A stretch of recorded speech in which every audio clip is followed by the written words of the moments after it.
I decided to track down my ex, whom I had just split with a week earlier, hoping to patch things up. As I shoved the door open, I caught him locking lips with a girl. And get this, the girl was rocking my pajamas. Turns out she was none other than my college roommate of 4 years. Just last night in the dorm, my roomie casually dropped that she might be moving out. She'd been chasing this guy for ages, and he finally accepted her feelings and asked her to move in. At the time, I foolishly congratulated her for her wish coming true. Little did I imagine that her new boyfriend would be my ex, Simon, whom I had just broken up with. I awkwardly stood by the doorway. When my roommate spotted me, she shouted, "Hey, Melody!"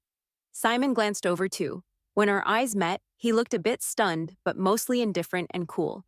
He then fixed his outfit and calmly approached me, looking down. "What are you doing here?" I focused on the marks on his collarbone, struggling to breathe.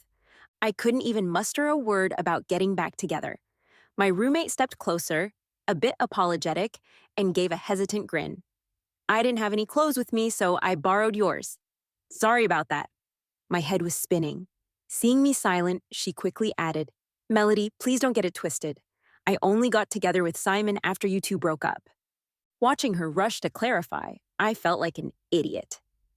It took me a moment to come up with a stiff excuse to answer Simon's question. "My stuff is still here, so I came to pack up." After a brief pause, Simon, still emotionless, said, "Come in." Only after stepping inside did I realize what his silence was saying. The potted plant I had planted on the windowsill was gone. The couple's water cups and toothbrush in the bathroom had been swapped for different styles. The curtains, bed sheets, everything was changed to my roommate's favorite colors. Even the old childhood photo of Simon and me in the bedroom had been replaced with one of my roommate and him. There was nothing left for me to pack. The cozy space Simon and I had once decorated was now completely her domain. Just a week apart, and everything was different. All my things were shoved into a suitcase, left alone in a corner of the balcony, including my dog. The scorching summer night breeze was intense, making it hard to breathe. I sat numb on the messy balcony, staring blankly at Seven. Seven was the dog Simon and I had met on our first date. Since it was the seventh day, Simon named him Seven. That day, Simon hugged me and whispered that every time I called Seven, he'd remember our first kiss. But now, everything had changed. "Seven!" I called. Seven perked up his ears, recognizing me, and excitedly whimpered, wanting to snuggle like before. Realizing he was confined, Seven obediently sat down, wagging his tail nonstop at me. My nose tingled uncontrollably with emotions, and I rushed to the living room. Everything else didn't matter, but Seven had been abused before and was scared of being confined. "You know," Simon interrupted, glancing at my roommate beside him, his tone flat, "she's scared of dogs." The rest of his words got stuck in my throat. "She's afraid of dogs." A dull ache spread through me. The first sign that something was off between Simon and my roommate was 2 months ago. As graduation neared, he got several awesome job offers and got super busy. Sometimes when I texted him at night, he wouldn't reply until the next morning. When I called, he'd hang up after a few words. He was just too busy. "Stop overthinking," I told myself. My roommate tried to cheer me up when she noticed I was down. On Valentine's Day, she gave me 2 movie tickets. Wanting to fix the weird vibe between Simon and me, I asked him to go to the movies. Halfway through the movie, he seemed distracted, glancing at his phone now and then. "I need to take a call outside. I'll be right back." Before I could say anything, he rushed out with his coat. When the movie ended, Simon still hadn't come back. After the movie, I saw Simon leaning against a wall in the crowd, waiting for me. He was looking down, lost in his thoughts. I noticed he was carefully buttoning up the top buttons of his shirt.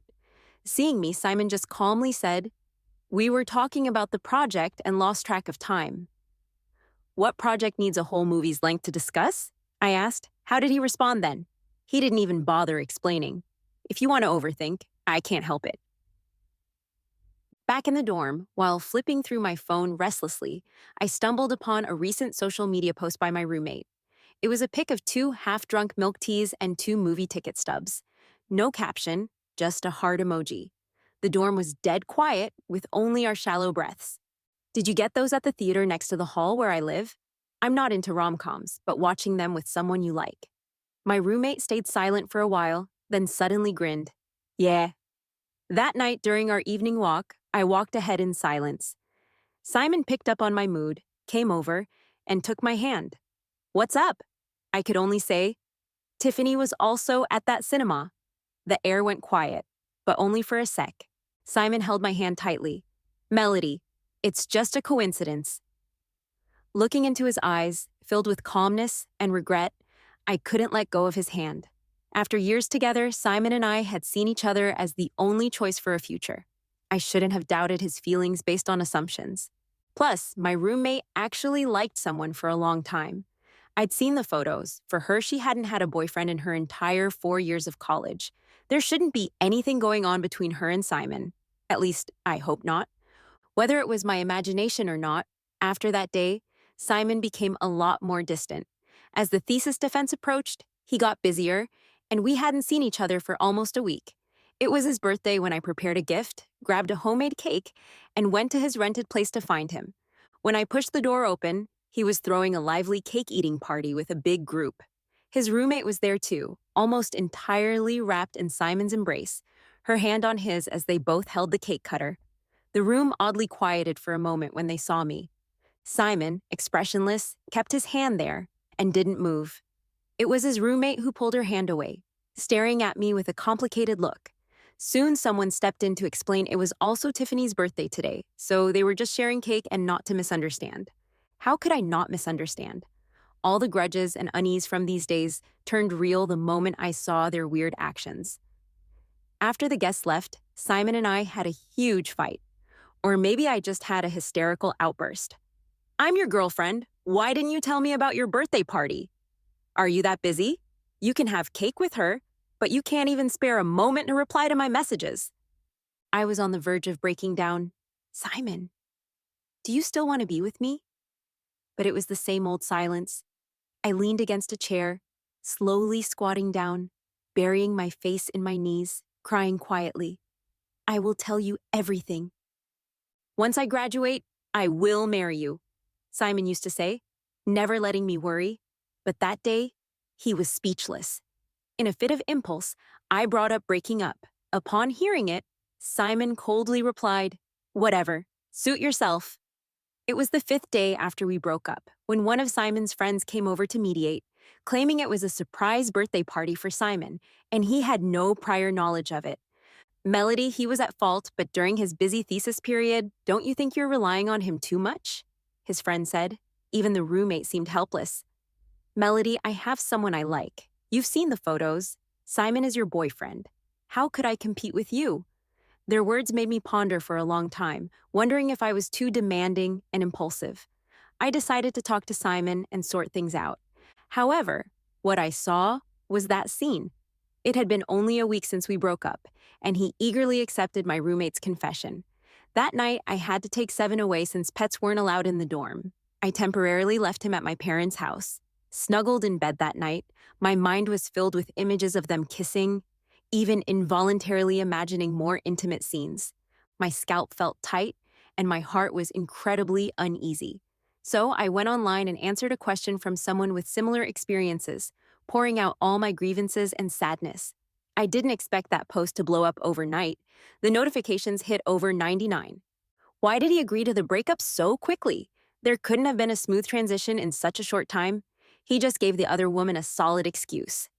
With the details I mentioned, like the school location and specific features, internet sleuths pinpointed us, even identifying me and Tiffany. The post quickly gained traction, with many alumni joining the discussion. Tiffany looks so innocent, who would have thought she was a homewrecker? I knew the blogger's boyfriend, a handsome guy from the math department with a pleasant voice. Only I noticed the blogger mentioned the movie where the guy quickly buttoned up his shirt. What was he trying to hide? Reading more and more comments, I couldn't describe the feelings. My phone buzzed with numerous missed calls and messages, all from Simon. I decided to turn off my phone and head downstairs to grab some food. As I saw Simon standing downstairs, he approached me immediately and coldly ordered, "Delete the post." Thinking about the comments I'd read online, I couldn't help but ask him, "When did you two start getting involved? Was it during that movie or even before?"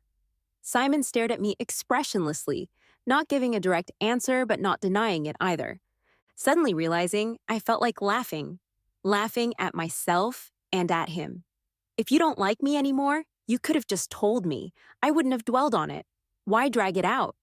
I reiterated, letting things continue like this won't benefit you in any way. Delete the post. His tone carried a chilly warning, showing his patience was running out. I silently looked at him, a hint of revelation in my eyes. Was this the same Simon I knew? The Simon who used to protect me, who had now lost even the patience to hear me out? The one he was protecting wasn't me anymore. The sense of desolation and bitterness was overwhelming, barely bearable. Finally, I whispered, "I won't delete it," and fled. Later that night, I went downstairs to get some takeout, feeling like people were whispering and giving me strange looks. Two wrongs don't make a right. They were both not good people. They must be craving attention and fame. Suddenly, an ominous feeling crept in. When I went back upstairs and checked my phone, I saw an anonymous reply to my answer with a concrete accusation. Half a year ago, someone was already cheating behind their boyfriend's back and going out with other guys. There were lengthy paragraphs detailing how I sneaked around with others back then, and now falsely blaming my boyfriend and roommate. What hit harder was the picture included. In the photo, I was seen with a tall and slender guy at a hotel entrance. I was holding his arm, and his hand was on my waist in a very suggestive pose.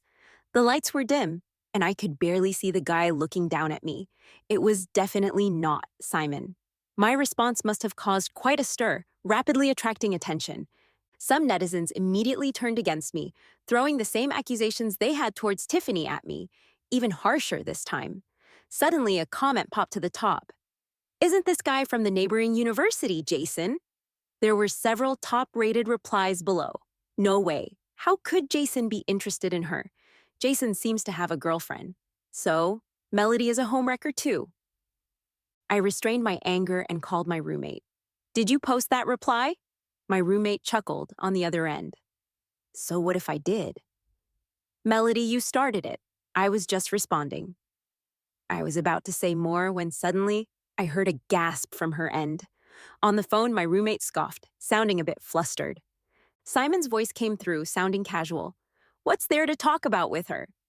Then there was silence on the other end, but I could clearly hear the heavy breathing of two people and even the faint sound of a zipper. I quickly hung up. My hand holding the phone trembled uncontrollably. Coming back to my senses, I belatedly messaged someone from my contacts list. "I'm sorry for dragging you into this. I will handle this properly. I'm truly sorry." After a few minutes, I received a reply. "It's okay." Just two short words, which slightly eased me. To be honest, I'm not that close to Jason. This whole mess was pretty unfair to him. Jason is a friend of my cousin. Half a year ago, my cousin brought him over to hang out at my place, and I helped them book a hotel. At that time, I was texting and almost got hit by a passing car, but luckily Jason pulled me aside. My roommate was there that day too. She must have taken the photo. I felt the world was really strange.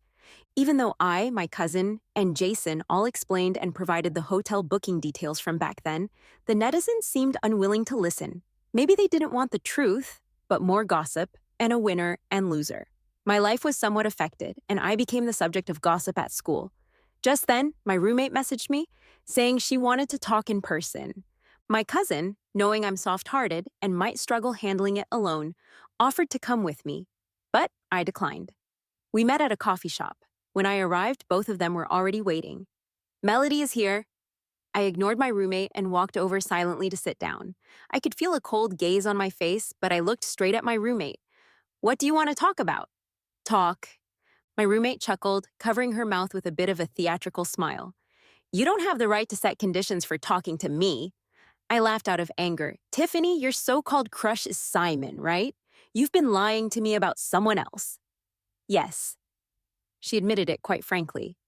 "I fell for Simon at first sight." I clenched my fists. "Was he with you in that hall at the movies?" "No." I was a bit stunned. "We went there together." She emphasized each word. "The restroom?" "That's enough." I quickly cut her off, not wanting to hear any more disgusting details. even though I had guessed earlier. Having it confirmed at that moment was still heartbreaking. "I'm sorry for this," she said, but I heard no hint of remorse in her voice. "I can delete the reply about you and Jason, but you must delete your response and publicly apologize to me." "No way!" I trembled with rage. Suddenly, my roommate placed a stack of photos on the table. Deleting the reply is out of the question, let alone a public apology. As I saw the disturbing photos, my voice trailed off. "How did you get these photos? How did you know?" I stared at the pictures, the scenes from back then flashing in my mind constantly. When Simon stood up to identify the girl who falsely accused me of taking the hairpin, she developed a grudge against him. She had a troublesome older brother at another school, so few dared to cross her. During that time, Simon always dressed in layers and wore a mask on his face. When I found bruises on him, he remained silent as I applied ointment. While I was applying it, tears streaming down my face, he awkwardly comforted me, saying, "I'm fine. Really, don't cry. It doesn't hurt at all." One day, as I passed by an alley, I saw that girl's brother stomping on Simon's fingers, making me realize what he had been through all those days. I rushed over without a second thought, pulled the guy away, and asked them to let Simon go. I told them campus security was on the way. Clearly, they didn't believe me, scrutinizing me with a smirk, asking for something in return for releasing him. I struggled, but to no avail, tears rolling down my cheeks. Simon had long lost consciousness. Later, I don't know how Simon managed to retrieve those photos. He hugged me, eyes red from crying, and said hoarsely, "From now on, I will protect you. If you don't delete the post, publicly apologize to me. I can't guarantee these photos won't be leaked." What would your parents think if they saw them? How would the netizens react? My roommate's voice pulled me back from the memories. But how did Tiffany have these photos? How could she possibly know? How did I know? My roommate's voice was neither loud nor soft, but each word hit my heart. "Didn't you already figure it out?" My heart raced and I stared blankly at Simon. He avoided my gaze. I stood there, stunned, murmuring to myself, "Why? You promised to protect me?" Simon turned as white as a sheet in an instant, clutching his roommate's hand, asking why she exposed those photos when he had told her to delete the answers. The roommate said she refused to delete them, and Simon looked shocked. "Simon, are you out of your mind? You were the one who told me about this in the first place. Now you're back to caring about her again?" Simon froze. After a moment, he stiffly turned to me and said, "Melody, believe me, I didn't expect her to do that." I grabbed the coffee cup and angrily aimed it at him. He just stared at me blankly, seemingly unaffected by the attack. I saw my own resentment in his eyes. "Simon, you make me sick."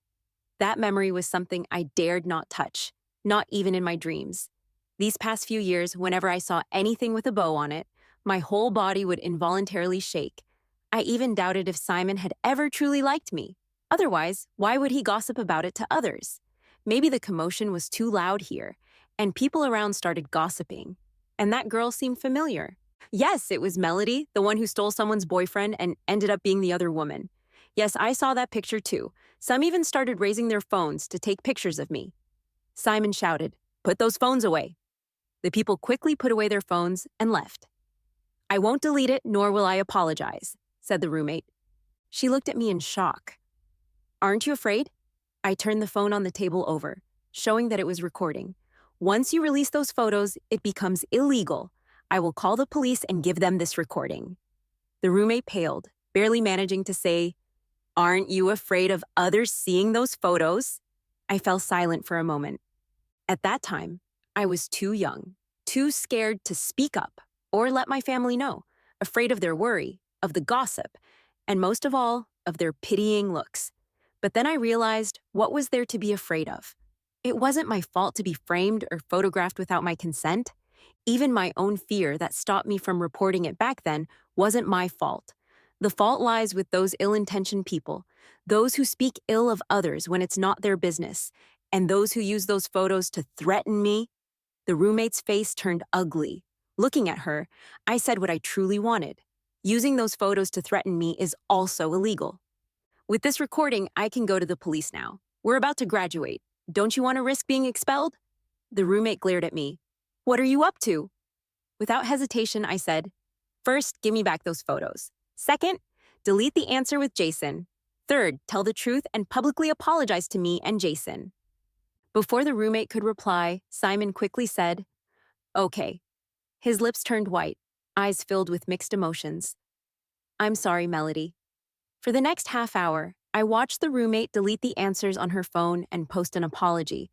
The post quickly gained traction. Just as I thought, there was a turnaround.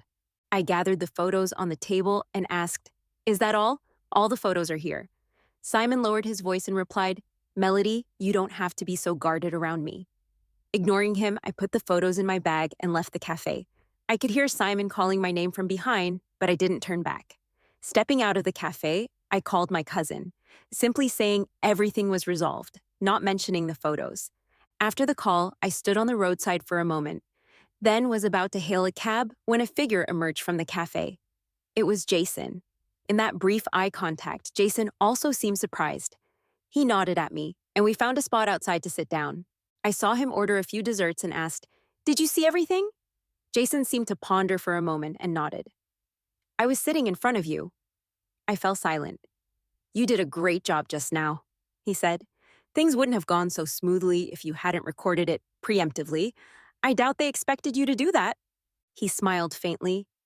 You were described as soft-spoken, but it seems like I wasn't needed here at all. As the server brought the desserts, I took a bite of the pancake. If only I had 1/10 of my current courage back then, I wouldn't have let those people bully me. Jason said, that's not the right way to put it. If the abusers back then could control just 1/10 of their malice, they wouldn't have bullied others. If the bystanders could speak up, they wouldn't have caused additional harm to the victim. Looking at me, Jason's eyes were tender and sincere. That's the right way to put it. I stared at him in a daze. Isn't it the abuser who should be told to behave themselves? It felt like something pricked my heart, and my nose tingled slightly. Thank you, I heard myself say. After paying the bill, we walked in silence down the street. I tried to bring up a topic. Heard your girlfriend is a campus belle. With all that's been happening these days, you should really go back and comfort her. He stared at me for a moment, then suddenly smiled. I was a bit puzzled before I could speak. A car suddenly veered out at the intersection, but luckily a big hand around my waist pulled me across. Jason's chest brushed past my ear, and his clear voice came through. The rumor is false. I don't have a girlfriend. That night, Simon sent me a message saying he saw me and Jason outside, very close. I immediately blocked all his contacts. Never mind if there's anything between me and Jason. Even if there is, he has no right to question me in that tone. During this busy graduation period, I kept shuttling between the library and my dorm room, sometimes even forgetting to eat. Simon suddenly had free time. I don't know if it was intentional or by chance, but every time I came back from the library, I could see him standing below the dorm building, not saying a word, just silently watching me. When I looked over, he'd move his gaze away and leave silently. It seemed like he was just there to steal a glance at me. I thought he was crazy. On the day of taking graduation photos, my roommate didn't show up. I overheard a few girls gossiping quietly. Did you hear? Tiffany was seriously injured and hospitalized. Of course, it's all over the group chat. They said Tiffany paralyzed a girl in middle school, and the other day, she was stabbed several times when she went out. Yeah, I also heard that it was the girl's grandfather who stabbed Tiffany. Terminal cancer and nothing to lose, just wanted to avenge his granddaughter before he died. What goes around comes around. The return ticket has been booked. I lay on the bed scrolling through my phone when my cousin suddenly messaged me. Sis, do you want to go camping tomorrow? Someone special will be there too. Of course, I knew he was referring to Jason. After a moment's thought, I politely declined. I have something to do tomorrow. Cousin, did you break up with that scumbag Jason and now have a closed heart? I bluntly replied. I'm currently not looking for a relationship. Just when I thought my cousin wouldn't say anything more, I got up to pour a glass of water, and he sent a message. Jason is downstairs at your dorm right now. I almost choked on water and looked out the window. It was raining, with occasional muffled thunder in the background. Without thinking too much, I grabbed an umbrella and hurried downstairs. Walking through the hallway, just a few steps from the dorm entrance, my cousin sent a smug emoji. You said you weren't interested in him, but now you're already going downstairs to give him an umbrella. right? It dawned on me then, feeling very speechless about his prank. Even if it were you coming over, I would still come down. My cousin burst into tears. What do you mean, even if it were me? Sis, don't you love me anymore? I couldn't be bothered and was about to go upstairs when a familiar voice came from behind. Melody. Simon stood awkwardly in the rain, drenched hair, rainwater all over his face. His pitch black eyes silently watched me through the rain curtain. What are you doing here? I don't even know why I'm here. Simon's voice sounded somewhat self-deprecating. I heard your girlfriend is critically injured, may not wake up again, and you're not going. Tiffany and I have already broken up. He stared at me intently, as if waiting for my reaction. Suddenly, I felt like laughing and actually did, thinking, you wanted to say you realized you were temporarily misguided and the person you really liked was me, right? Simon, how disgusting of you. He clenched his lips, his eyes murky and indecipherable. Melody, let me explain. So, what do you want to say? Say how you cheated on me with Tiffany behind my back? Or how you did things with Tiffany in the restroom while I foolishly waited for you in the theater? Or maybe how you used emotional abuse to force me to break up with you? Simon's face turned ghostly white, his lips moving, but nothing came out. You know, you knew these things would hurt me, yet you still did them. I tried to restrain myself, but a tone of bitterness crept into my voice. I just have one question for you. Why did you tell Tiffany about that incident? It took a long time before his hoarse voice came through. I felt extremely guilty and heartbroken after that incident. I told myself to pretend it never happened and that I would protect you in the future. But then I realized I couldn't just forget about it. I hate myself for not protecting you back then. His eyes were bloodshot, rain or tears streaming down his face. Every time I touched you, every time I saw you reluctantly, but still accepting, I would think of that incident. Imagine if those people's hands had also touched your body, like mine did. I was in pain and jealous. After Tiffany appeared, I slowly distanced myself from you and grew closer to her. I always thought that if I tried to accept her, maybe I could slowly forget about you and that unbearable memory. 6 months ago, Tiffany confessed to me, even showed me that photo of you and Jason. I thought, or maybe I was forcing myself to believe, that you had betrayed me first. That night, I drank a lot and told her about that incident. By the end, his voice was filled with a crying tone. Melody, I regret it. I really regret it.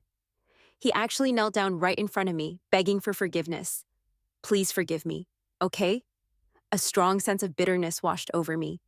Not because I was sad, not because he stirred something in me, but a kind of indescribable sadness.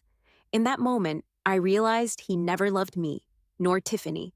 He only loved himself. He cared so much about that incident, yet never showed it. He changed his heart, covetously enjoyed the thrill of cheating, and controlled the feeling of fooling me. For the past 6 months, whenever he said he didn't like me, I wouldn't cling to him. He doesn't love me, yet he refuses to let me go. He's no longer the sincere boy from my memories, the one who would make me blush. I still appreciate him for standing up for me and proving I wasn't a thief. But if I could start over, I'd rather he didn't intervene. Maybe he and I were a mistake from the very beginning. In the end, I turned away and vowed to never look at him again. My words icy, saying forgiveness would only come upon his death. Don't come looking for me anymore. I never want to see you again in my life. After that day, Simon never showed up in front of me again. After graduation, I landed a job in my field. Jason and my cousin worked in the same city as me, and for the past few years, we occasionally hung out on weekends. Recently, Jason's company sent him overseas for a year-long project. As I watched Jason's back disappear into the bustling airport, I felt a tinge of sadness. My cousin's voice echoed with regret, wondering why unmarried people like us couldn't give it a try. Now that he's gone, I glanced at him lightly, saying nothing. What he didn't know was that Jason and I had tried for 2 months. One night when my cousin was on a business trip to Beijing, I fell ill with acute gastroenteritis. In a daze, I called Jason. Waking up in a hospital bed, I found Jason by my side, who had stayed with me the whole night. During that time, Jason took care of me, picking me up from work every day and cooking together. After spending more time together, we unofficially became a couple. 2 months into our relationship, I learned about Jason's year-long overseas work plan. After much thought, I decided to break up with him. That night, Jason's actions abruptly stopped, looking at me with a slightly hoarse voice, asking why. I turned my head instinctively, calmly saying that I didn't believe in long-distance relationships, let alone long-distance ones in different countries. The bond I had with Simon since childhood, the years of connection. If he could change, what more with Jason, whom I had only been dating for 2 months? It wasn't that I didn't trust him, but I feared giving my all would still result in imperfection. Jason turned my face, leaning closer, asking if I didn't want him to go. Enduring a tingling sensation in my body, I shook my head lightly, saying it was a great opportunity not worth giving up for anyone, including myself. Jason remained silent for a long time before softly agreeing. That night, even though he was good at hiding his emotions, I could still feel his loss of control. After Jason left, my life didn't change much. I received news about Simon. He had gone to the mountains after graduation and was recently injured by falling rocks, making it difficult for him to move around. His mother mentioned that he really wanted to see me. My mom asked tentatively, "Did you see him?" Without hesitation, I replied, "No, I don't want to see him." I'm not sure if my mom relayed the message to him, but for over 10 days during the Lunar New Year, Simon and I lived on the same street and never ran into each other. The years that followed were similar. 6 months later, my cousin had a sudden wedding. As the bride tossed the bouquet, I had just finished a call with Jason. Oddly enough, despite the breakup, Jason and I remained in contact. He would often share funny stories from abroad, wish me goodnight according to my time zone, send gifts on holidays, and help me with work issues. It felt like nothing had changed since we broke up. Lost in thought, something was suddenly thrown in front of me. I instinctively bent down and saw that it was the bouquet, which left me perplexed and amused. Then I heard Jason's deep voice. "Melody?" I jerked upright, but when I checked my phone, the call had already ended. The crowd around us started joking, with my cousin being the loudest. It suddenly hit me. I looked into the distance. Jason was standing amidst the noisy crowd, hands in his coat pockets, gazing calmly at me. After all these years, the way he looked at me was the same as before. As he walked towards me slowly, a mixture of astonishment and surprise washed over me. Wasn't it supposed to be a year? The project was completed ahead of time. He chuckled casually, pulled me into his arms, rested his chin on my shoulder, and said, "Melody, I've missed you a lot." Feeling the comforting presence of his being, I realized something in a sudden moment. Time and distance were never the issue. Determination and affection were. If you really like someone and are determined enough, even with a tight schedule, you'll make time. And even with challenges, you'll find a way to overcome them. If you're truly important to him, both he and time will be on your side. Before long, I got married too. When Jason and I exchanged rings, my cousin's hands were almost sore from clapping.